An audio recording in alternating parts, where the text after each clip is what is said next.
We are hearing from a survivor of the deadly 1987 Guadalupe River flood that also ripped through Kerr County. 10 teenagers died in that flood. KPRC2's Jaewon Jung spoke to a survivor who says the recent hill country floods feel familiar to the devastating flood that happened nearly 38 years ago. A wall of water, a Christian camp, and the story of loss and survival.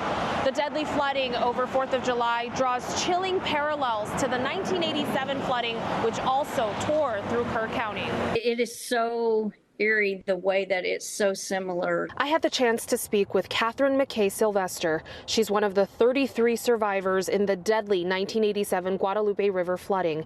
Although it happened almost 40 years ago, she recalls the catastrophe like it was yesterday. It started raining in the evening, thunderstorming, and we didn't know what was going on. Catherine was attending a church camp at Pot O' Gold Ranch. We left earlier than we were supposed to, and we knew something. They wouldn't tell us what it was. She tells me several vehicles turned around in time, but Catherine was in the bus that was stranded. The water started rising, and it got to like the steps of the bus, and he was like, okay, we got to get off. So I want everybody to get off. So that's what we did. We got off, and we started holding hands, and it was about waist deep maybe at that point. And soon the water rose more rapidly. We all just started swimming to trees because there was no way we were going to make it back to the shore. The water, that wall of water came in, it just spread all of us, and we just went under. At one point, Catherine thought her life was in jeopardy. I just was turning somersaults, and all I remember is just white. Like, that's all I remember, is just like, I'm not going to make it. Can you tell me about how you got rescued? When I grabbed onto the limb, I made my way up the tree.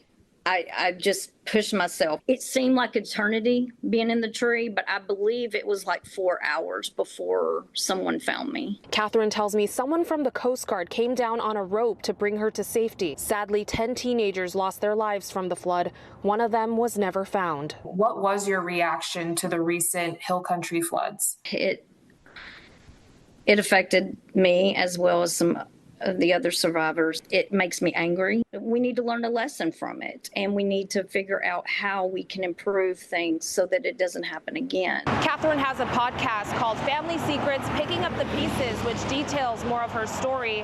July 17th will mark 38 years since that flooding. In Houston, Jaewon Jung, KPRC 2 News.